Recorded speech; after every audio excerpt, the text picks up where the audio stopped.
त्रिपुरा रहस्य अध्याय 3। तुम वर्षों तक ध्यान कर सकते हो और फिर भी जाग नहीं सकते। दूसरा अध्याय वहीं समाप्त हुआ था जहां हेमचूड़ एक दहलीज पर खड़ा था। उसकी पत्नी हेमालखा ने ऐसे शब्द कहे थे जिन्होंने उसकी पुरानी समझ को तोड़ दिया था। जिन सुखों के पीछे वह भागता था वे अब खोखले लगने लगे थे। जो इच्छाएं उसे चलाती थीं वे अब मूर्खतापूर्ण प्रतीत हो रही थीं। और फिर भी वह मुक्त नहीं था। वह पुरानी आदतों और नए दृष्टिकोण के बीच फंसा हुआ था। अब तीसरे अध्याय में हम मुख्य उपदेश की ओर लौटते हैं। दत्तात्रेय परशुराम को यह कहानी एक मूल सत्य समझाने के लिए सुना रहे हैं।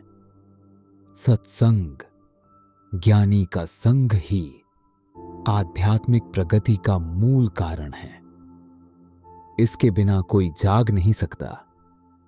इसके साथ सबसे बंधा हुआ व्यक्ति भी मुक्त हो सकता है। पर ऐसा क्यों है? ज्ञानी का संग इतना शक्तिशाली क्यों है और यह कैसे कार्य करता है? गंधमादन पर्वत। दत्तात्रेय अपने आश्रम में बैठे हैं। परशुराम उनके सामने बैठे हैं। अब भी अभी हेमचूड़ और हेमालखा की कथा सुन चुके हैं। सुबह की रोशनी वृक्षों के बीच से छन रही है। एक हल्की हवा वन में बह रही है। परशुराम ने सुना है पर वह संतुष्ट नहीं है। उन्होंने कहानी की सुंदरता को समझा है पर वे और गहराई चाहते हैं। गुरुदेव, मैंने आपकी कही कथा सुनी। वह सुंदर और विचित्र है। आपने कहा कि ज्ञानी का संग सभी शुभ का मूल कारण है। आपने दिखाया कि हेमचूड़ हेमालखा के संग से ज्ञान की ओर अग्रसर हुआ। पर मेरे कुछ प्रश्न हैं। आपने कहा कि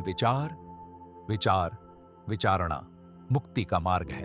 आपने कहा कि ज्ञानी सर्वोच्च कल्याण का उपदेश देते हैं। पर इस विचार का कारण क्या है? यह कैसे उत्पन्न होता है? क्या यह संयोग से होता है? क्या यह कुछ लोगों के लिए स्वाभाविक है और दूसरों के लिए नहीं? मुझे यह पहले क्यों नहीं हुआ?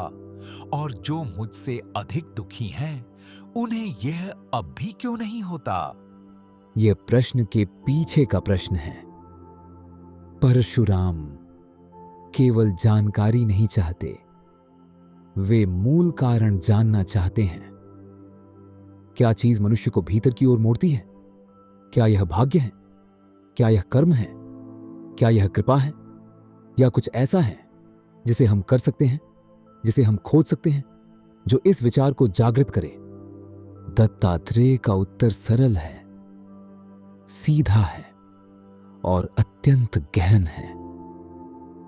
सुनो राम, मैं तुम्हें मुक्ति का मूल कारण बताता हूं। यह सरल है, यह शक्तिशाली है और एक बार जब तुम इसे समझ लेते हो तो बाकी सब अपने आप स्पष्ट हो जाता है।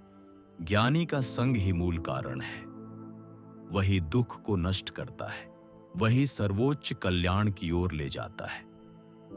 पर गुरुदेव, कैसे? ज्ञानी के संग में ऐसा क्या है जो इतना शक्तिशाली है? दत्तात्रेय मुस्कुराते हैं। वे जानते हैं कि परशुराम जिज्ञासा से नहीं बल्कि सच्ची तड़प से पूछ रहे हैं। वे अपनी सारी कोशिशें समाप्त कर चुके हैं। उन्होंने साधना की, पूजा की, त्याग किया और अब वे अपने गुरु के सामने बैठे हैं, उसके लिए तैयार जो कमाया नहीं जा सकता, केवल दिया जा सकता है।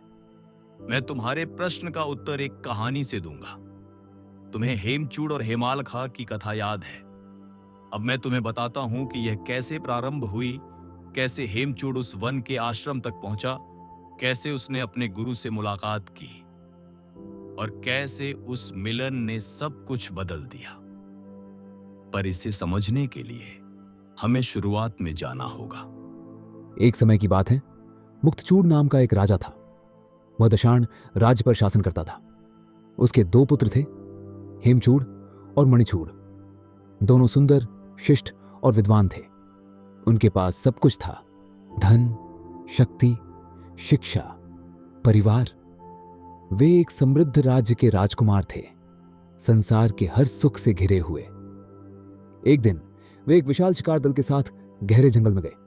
उनके साथ योद्धा, सेवक, घोड़े, हाथी थे। वे धनुष बाण से सुसज्जित थे। वे हिरण, सिंह, सुअर, भैंस, भेड़िए सबका शिकार कर रहे थे। यह कथा का पहला चरण है। बाहर की ओर गति। राजकुमार किसी उच्च सत्य की खोज में नहीं है।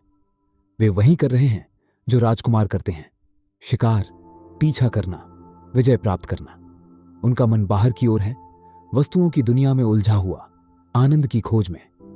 पर जैसे जैसे शिकार तीव्र हुआ, एक तूफान उठ खड़ा हुआ। हवा तेज चलने लगी। रेत और कंकड़ हवा में भर गए। धूल का घना बादल सूर्य को ढक गया। अंधकार छा गया। लोग पेड़ों को नहीं देख पा रहे थे, पत्थरों को नहीं देख पा रहे थे, एक दूसरे को नहीं देख पा रहे थे। दल बिखर गया। कोई चट्टानों के नीचे छिप गया, कोई गुफाओं में, कोई पेड़ों के नीचे। यह दूसरा चरण है, भ्रम का तूफान। कुछ ऐसा होता है जो जीवन की सामान्य धारा को तोड़ देता है। आरामदायक पैटर्न टूट जाते हैं। परिचित संसार गायब हो जाता है। राजकुमार, जो सोचता था कि वह जानता है कि वह कहां है और कहां जा रहा है, अब खो जाता है, अकेला, अंधा।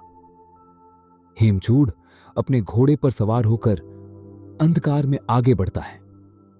उसका भाई दूसरी दिशा में चला जाता है। दोनों अलग हो जाते हैं। यह अलगाव संयोग नहीं है, यह जागरण की आवश्यक शर्त है।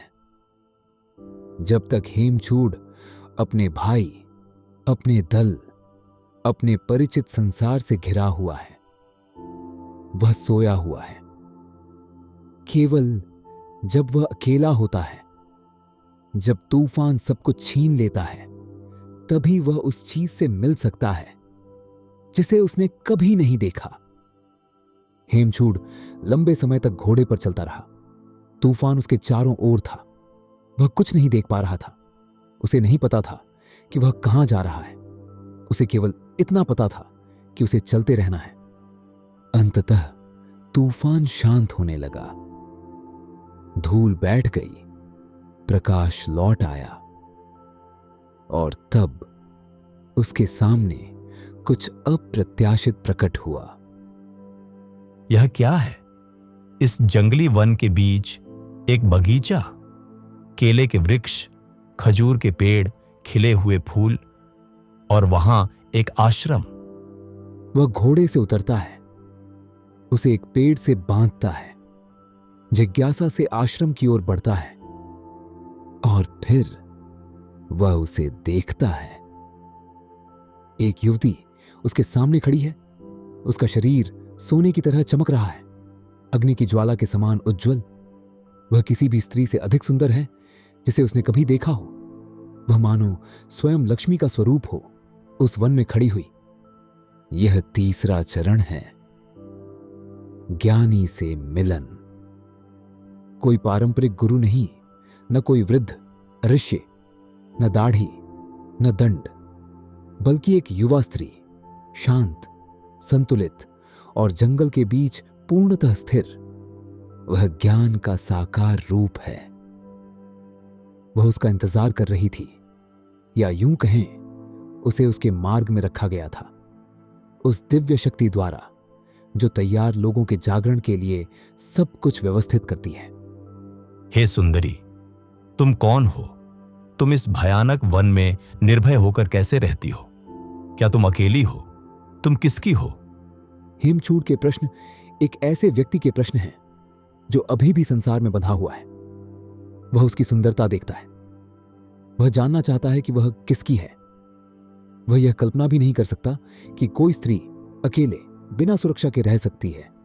वह अब भी यह नहीं समझता कि वह किसी सेना से नहीं, बल्कि उससे कहीं महान शक्ति से सुरक्षित है।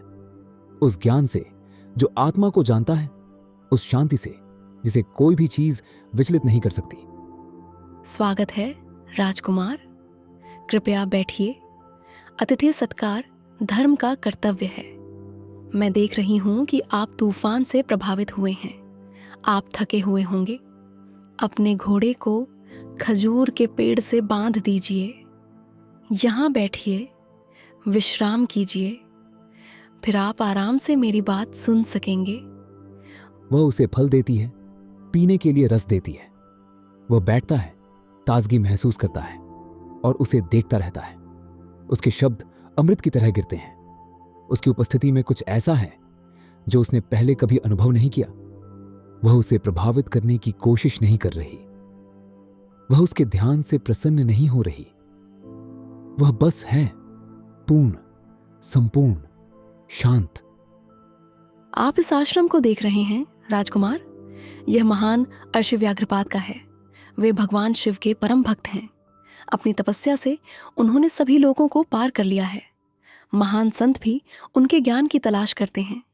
मैं उनकी पालन पोषित पुत्री हूं। मेरा नाम हिमालखा है। वह अपनी कथा बताती है, कैसे वह नदी किनारे एक परित्यक्त शिशु के रूप में मिली, कैसे ऋषि ने उसे अपनी पुत्री की तरह पाला और कैसे उनकी कृपा ने उसे बचपन से ही सुरक्षित रखा। मुझे पृथ्वी पर कहीं भी भय नहीं है, उनके महत्व के कारण। देवता और दानव भी इस आश्रम में बुरे इरादों से प्रवेश नहीं कर सकते। यदि वे ऐसा करें तो वे केवल अपने विनाश का कारण बनेंगे। मैंने अपनी कहानी तुम्हें बता दी है। अब यहाँ ठहरो राजकुमार। मेरे पिता शीघ्र ही लौटेंगे। उन्हें प्रणाम करना, विनम्रता से उनका उपदेश सुनना। तुम्हारी इच्छाएं पूर्ण होंगी। तुम प्रातः जा सकते हो। हेमचूड मौन बैठा रहा। उसने उसके शब्द सुने थे, पर वास्तव में सुना नहीं था। उसका मन कहीं और था। वह आकर्षित हो चुका था, मोहित हो चुका था। वह उसे देखना बंद नहीं कर पा रहा था। उसका हृदय तेजी से धड़क रहा था।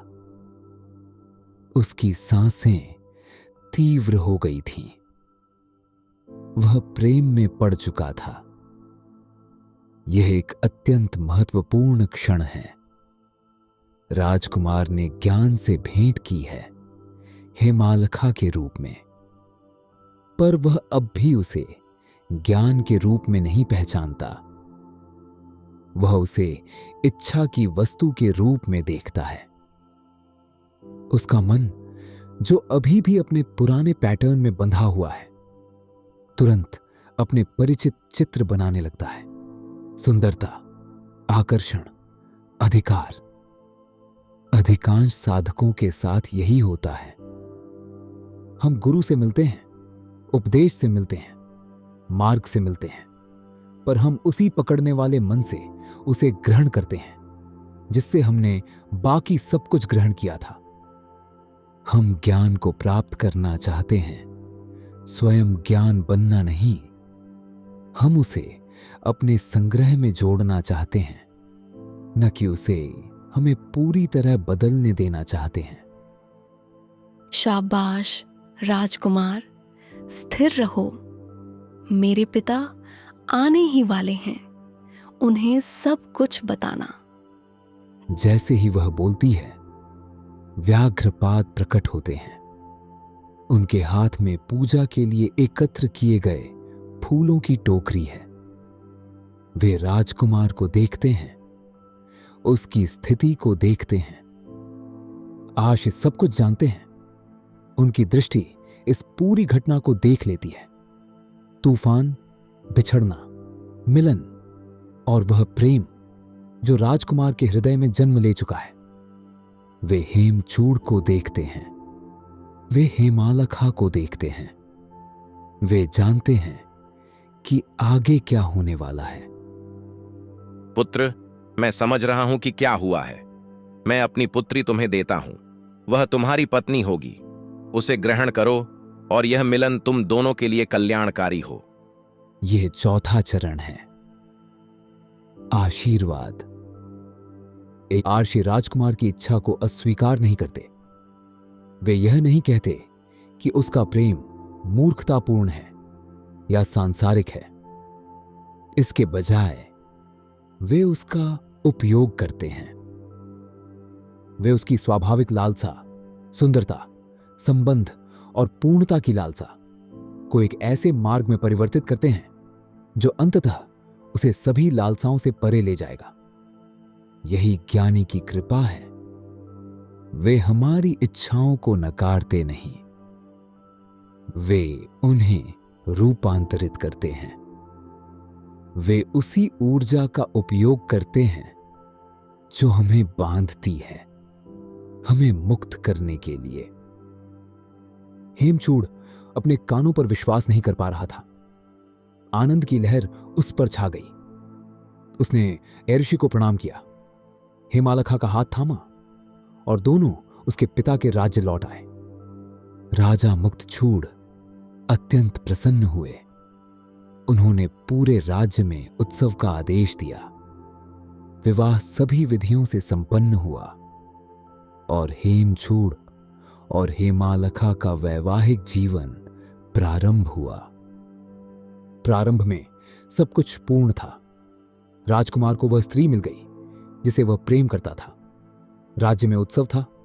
उन्होंने महल में, वन विहारों में और विभिन्न स्थलों में आनंदमय समय बिताया। पर शीघ्र ही हेमचूड़ ने कुछ अजीब देखा। उसकी पत्नी अन्य स्त्रियों जैसी नहीं थी। वह उससे चिपकती नहीं थी। वह उसका ध्यान नहीं मांगती थी। यहां तक कि अंतरंग क्षणों में भी वह दूर प्रतीत होती थी। ठंडी नहीं, प्रेमहीन नहीं, पर कहीं और। वह बेचैन होने लगा। यह 5वां चरण है, अशांति। राजकुमार के पास वह सब है जो वह चाहता था, पर कुछ कमी है। उसकी पत्नी, उसकी इच्छा का केंद्र, वैसे प्रतिक्रिया नहीं देती जैसी उसने अपेक्षा की थी। वह उसके वश में नहीं है जैसे वह उसके वश में है। उसके पास कुछ है जो उसके पास नहीं है और वह उसे समझ नहीं पा रहा। प्रिय, ऐसा क्यों है कि तुम मेरी ओर उतना ध्यान नहीं देती जितना मैं तुम्हारी ओर देता हूं?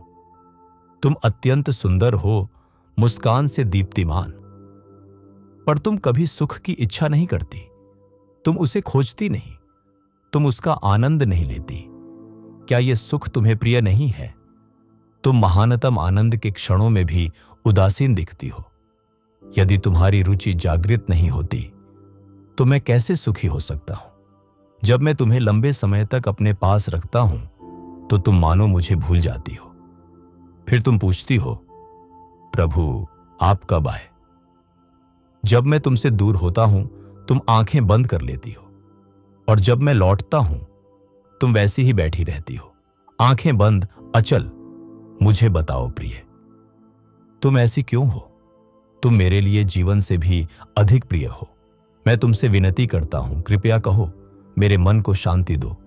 यही वह प्रश्न है जो पूरे त्रिपुरा रहस्य को आगे बढ़ाता है। हेमचूड़ ने एक ऐसी स्त्री को पाया है जो उन चीजों से प्रभावित नहीं होती जो सबको प्रभावित करती हैं। वह सुख की भूखी नहीं है, वह इच्छा से संचालित नहीं है, वह संसार के द्वारा बंधी नहीं है, और उसकी यह शांत प्रकाशमय उदासीनता सबसे शक्तिशाली उपदेश है जो उसने कभी पाया है, क्योंकि यह उसे दिखाती है कि जीने का एक और तरीका है। ऐसा तरीका जो इच्छाओं पर निर्भर नहीं है, जो सुख दुख से प्रभावित नहीं होता, जो स्वतंत्र है।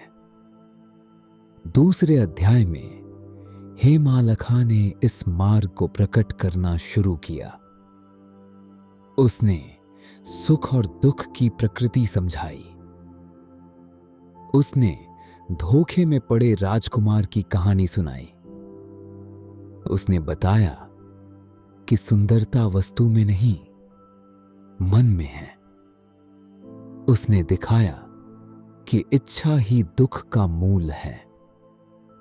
और फिर उसने वह महान दृष्टांत सुनाया। बुद्धि और अज्ञान, मोह और मन, विचार और इच्छा, क्रोध और लोभ, 10 द्वारों का नगर और प्राण का मित्र। उसने उसे उसके अपने आंतरिक जगत का मानचित्र दे दिया।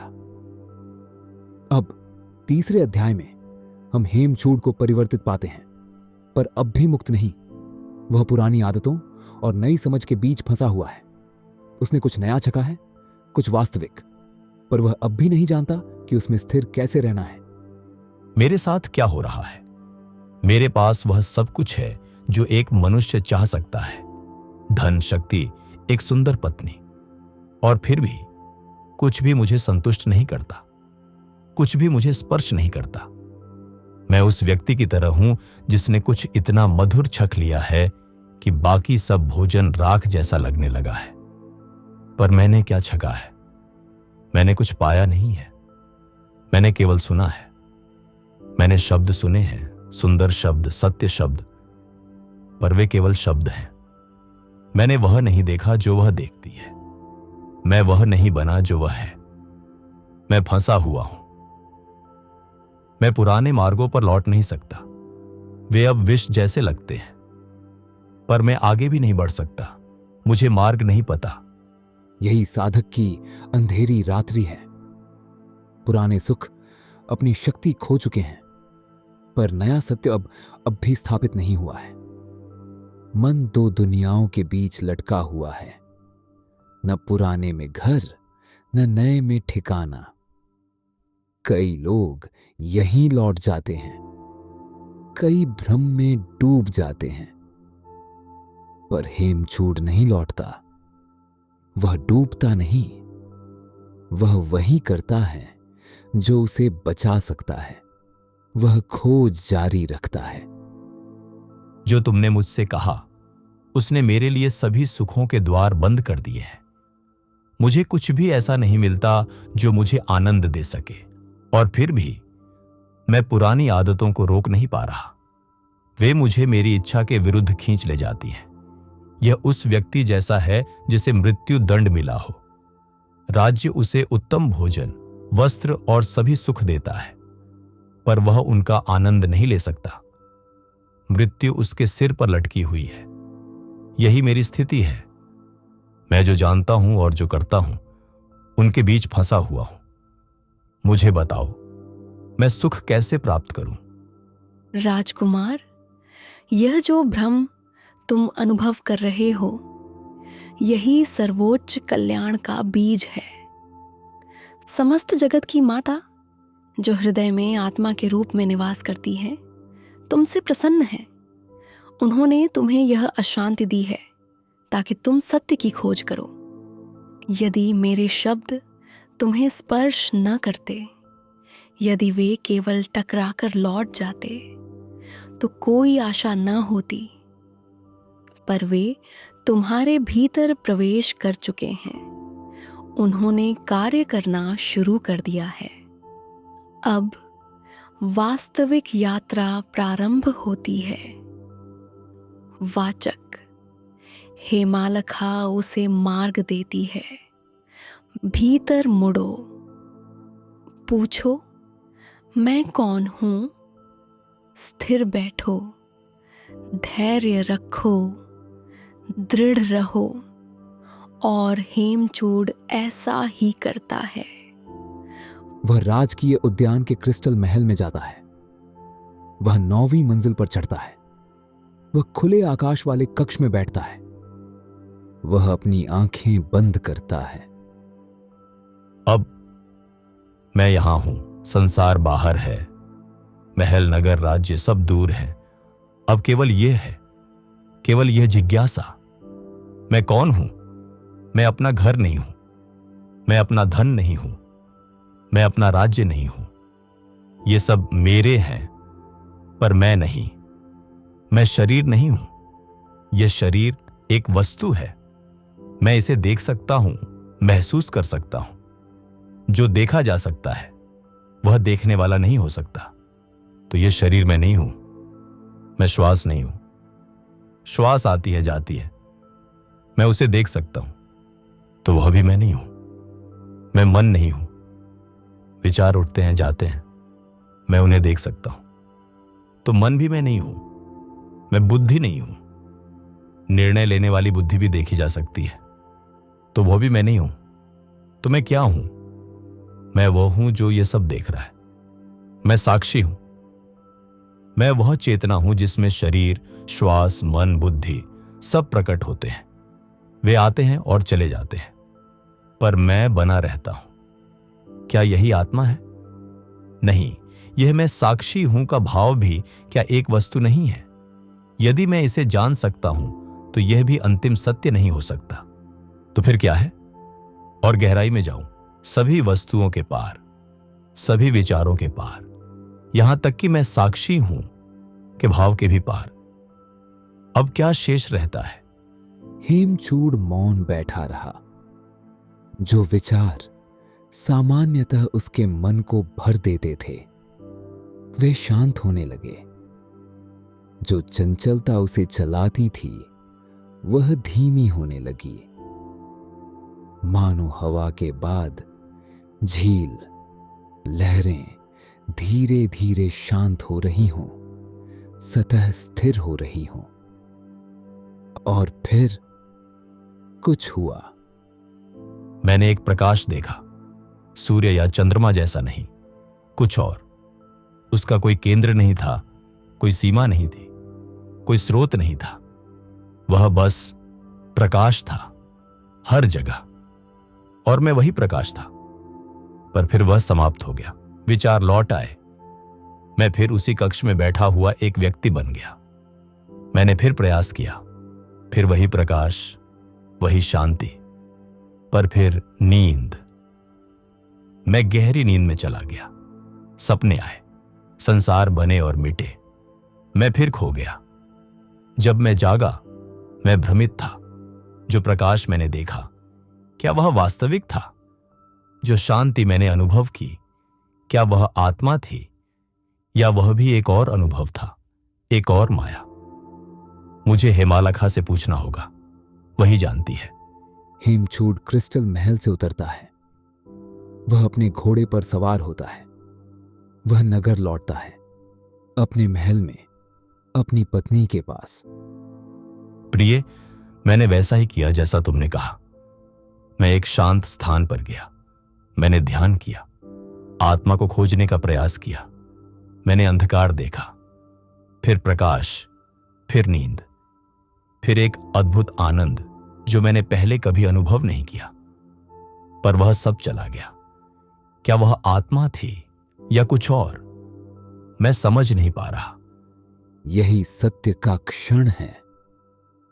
हेमचूड़ ने अनुभव किए हैं, गहरे, वास्तविक अनुभव, पर वह नहीं जानता कि उनका अर्थ क्या है। क्या वे आत्मा थे, या आत्मा में प्रकट होने वाली घटनाएं मात्र? उसे मार्गदर्शन चाहिए। उसे एक ऐसे गुरु की आवश्यकता है जो उसके अनुभव को स्पष्ट करे, जो उसे बताए कि क्या वास्तविक है और क्या केवल संकेत है। यही कारण है कि ज्ञानी का संग सभी शुभ का मूल कारण है। ज्ञानी के बिना हम अनुभव तो करते हैं, प्रकाश, आनंद, शांति, पर हम नहीं जानते कि वे क्या हैं। हम संकेत को ही लक्ष्य समझ लेते हैं, क्षणिक अवस्थाओं को ही मुक्ति मान लेते हैं, और इस प्रकार हम अपने सबसे गहरे आध्यात्मिक अनुभवों के बीच भी बंधे रह जाते हैं। बैठो राजकुमार, मैं तुम्हें समझाती हूँ कि तुमने क्या अनुभव किया। जो तुमने देखा वह आत्मा नहीं था, और फिर भी वह उससे अलग भी नहीं था। मैं तुम्हें अधिक स्पष्टता से देखने में सहायता करती हूँ। और इस प्रकार तीसरे अध्याय के अंत में हेमचूड़ अपने पहले ध्यान के प्रयास से लौटता है, उलझा हुआ पर ईमानदार। उसने झलकियां देखी हैं, प्रकाश की चमक, शांति के क्षण, पर वह अब भी यह नहीं समझता कि उनका अर्थ क्या है। हेमालखा, उसकी पत्नी और गुरु, अब उसे आगे मार्ग दिखाने वाली है। वह उसे अस्थायी अनुभवों और वास्तविक आत्म साक्षात्कार के बीच का अंतर समझाएगी। वह बताएगी कि उसकी झलकियां क्यों समाप्त हो गईं और कैसे उस अवस्था में स्थिर हुआ जा सकता है जो कभी आती जाती नहीं। यह उपदेश अध्याय 4 में प्रारंभ होता है। तीसरे अध्याय का उपदेश सरल है और अत्यंत आवश्यक। ज्ञानी का संग ही आध्यात्मिक प्रगति का मूल है। केवल प्रयास नहीं, केवल भक्ति नहीं, केवल अध्ययन नहीं, केवल ध्यान नहीं। ये सभी आवश्यक हैं, पर इनमें से कोई भी पर्याप्त नहीं है जब तक कि उस व्यक्ति की जीवित उपस्थिति न हो जिसने स्वयं उस पार को पार कर लिया है। ज्ञानी हमें केवल जानकारी नहीं देते, वे हमें संक्रमण देते हैं। उनकी उपस्थिति हमें झकझोरती है, उनकी शांति हमारे भीतर तड़प जगाती है। उनके शब्द उन द्वारों को खोल देते हैं जिनके बंद होने का हमें पता भी नहीं था। और जब हमें अनुभव होते हैं, जब हम प्रकाश की झलक देखते हैं, शांति का स्वाद लेते हैं, स्थिरता को छूते हैं, तब वे वहां होते हैं यह कहने के लिए यह नहीं है, पर यह उसकी ओर संकेत करता है। इसे पकड़ो मत, इसे थामो मत, आगे बढ़ते रहो। हेमचूड़ की यात्रा हमारी ही यात्रा है। वह तूफान जिसने उसे उसके परिचित संसार से अलग किया, वह वही भ्रम है जो कभी कभी हमारे जीवन को तोड़ देता है। वह वन में बगीचा, वह उपदेश है जो तब प्रकट होता है जब हम तैयार होते हैं। वह प्रिय जो उदासीन प्रतीत होती है। वह ज्ञान है जो हमारी इच्छाओं को संतुष्ट नहीं करता, बल्कि हमें वास्तविक की ओर जगाता है। और वे झलकियां, प्रकाश की चमक, शांति के क्षण, ये संकेत हैं कि हम सही मार्ग पर हैं। पर वे लक्ष्य नहीं हैं, वे संकेत हैं, वे प्रेरणा हैं, वे कृपा हैं, ऐसे रूपों में जो हम पहचान सकते हैं, हमें और गहराई में ले जाती हुई। एक क्षण रुककर विचार करो, क्या तुम किसी चीज से अलग हुए हो? क्या तुम्हारे जीवन में कोई तूफान आया है जिसने परिचित सब कुछ बिखेर दिया हो, तुम्हें अकेला छोड़ दिया हो?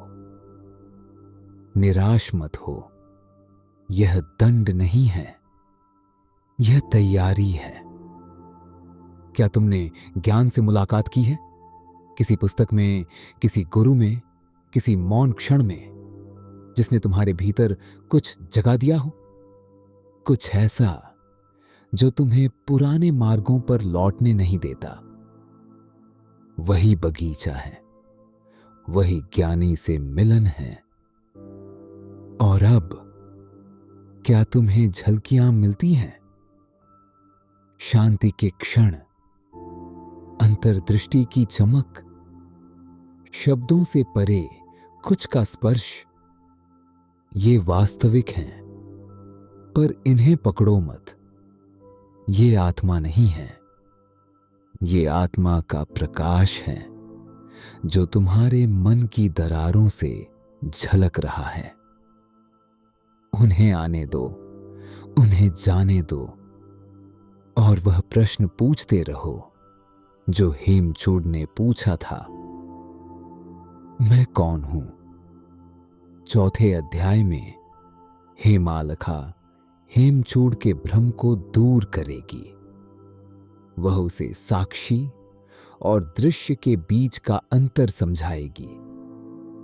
वह उसे झलकियों से परे स्थिरता में ले जाएगी। वह उसे सिखाएगी कि उस अवस्था में कैसे विश्राम किया जाए जो कभी आती जाती नहीं। पर अब भी इस उपदेश के साथ बैठो, इसे अपने भीतर कार्य करने दो, भ्रम को बीज बनने दो, झलकियों को संकेत बनने दो, और उस गहरी, तीव्र, बुझने न वाली तड़प को जो सत्य के लिए है अपनी अग्नि बनने दो। इस प्रकार त्रिपुरा रहस्य का तीसरा अध्याय समाप्त होता है, जिसे पूर्व कारण कहा जाता है। क्यों ज्ञानी का संग जांच से पहले आवश्यक है। जो राजकुमार उत्तरों की खोज में आया था, उसने उन्हें पाना शुरू कर दिया है, सूचना के रूप में नहीं बल्कि परिवर्तन के रूप में। जो गुरु दृष्टांतों में बोल रही थी, उसने मार्ग दिखा दिया है, और यात्रा इच्छा के राज्य से आत्मा की स्वतंत्रता तक अब वास्तव में आरंभ हो चुकी है। यदि इस उपदेश ने तुम्हारे भीतर कुछ छुआ है तो उसे होने दो, उसके साथ बैठो, उसे कार्य करने दो। जो भ्रम तुम अनुभव कर रहे हो, जो असुविधा, जो यह अनुभव कि तुम दो दुनियाओं के बीच फंसे हो, ये असफलता के संकेत नहीं हैं। ये इस बात के संकेत हैं कि जांच का बीज बोया जा चुका है। उसे बढ़ने दो। पढ़ने के लिए धन्यवाद। जो तूफान तुम्हें परिचित से अलग करता है, वही तुम्हें उस बगीचे तक ले जाए। जो ज्ञान से मिलन तुम्हारे भीतर तड़प जगाता है, वही तुम्हें सत्य तक पहुंचाए। और तुम भी हेमचूड़ की तरह यह जानो कि आत्मा की ओर मार्ग बाहर की यात्रा नहीं है, यह भीतर की यात्रा है, उस साक्षी की ओर जो हमेशा से देखता आया है। शांति, शांति, शांति।